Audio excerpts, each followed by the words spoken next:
अयोध्येच्या रामाने किंवा राम मंदिराने केवळ भाजपचेच राजकीय भले केले नाही, तर या मंदिराच्या माध्यमातून अनेक भोट्यांनाही आपल्या तिजोऱ्या भरल्या। हा सगळा प्रकार अयोध्येतील रामाविषयी श्रद्धा बाळगणाऱ्यांच्या भावनांशी खेळच म्हणावा लागेल। अयोध्येतील राम मंदिर ट्रस्टचे कर्मचारी रामशंकर यादव उर्फ टिन्नू यांच्या घरातून 2 दिवसांपूर्वी कोट्यवधी किमतीचे सोने जप्त करण्यात आले।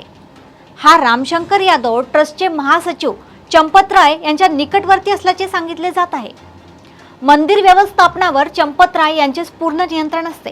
रामशंकर यादव यांच्यासोबतच मंदिर निर्माण प्रभारी गोपालराव यांचा पुतण्या असलेला सोमेश आनंद देखील संशयाच्या घेऱ्यात आहे। या सोमेशान एका वर्षात अनेकदा परराज्यात प्रवास केला। जाताना तो पोत्यात काहीतरी भरून ट्रेनने जायचा आणि येताना विमानाने रिकाम्या हाती परतायचा। त्या पोत्यात पैसे आणि काही मौल्यवान वस्तू असल्याचे म्हटले जात आहे। रामशंकर यादव उर्फ टिन्नूची अयोध्या आणि लखनौमध्ये सुमारे 50 कोटी रुपयांची जंगम आणि स्थावर मालमत्ता समोर आली आहे। मंदिरात दान म्हणून अर्पण केलेल्या सोन्या चांदीच्या दागिन्यांची जबाबदारी तिवारी नामक व्यक्तीवर आहे। त्यांनी अलीकडील काळात तब्बल 1.5 कोटी रुपयांची जमीन खरेदी केली। 2 वर्षांपूर्वी रामलल्ला आणि तिन्ही भावांचे सोन्याचे मुकुट गायब झाले।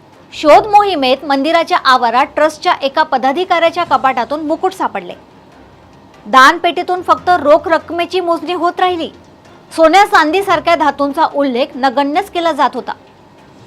रामलल्लाच्या दानपेटीतून रोख रकमेपेक्षा जास्त सोने, चांदी आणि इतर धातूंची चोरी केली जात होती। आधी धातू चोरले गेले, नंतर रोख रकमेवरही हात साफ केला जाऊ लागला।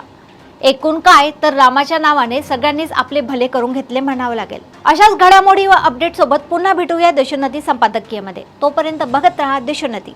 नमस्कार।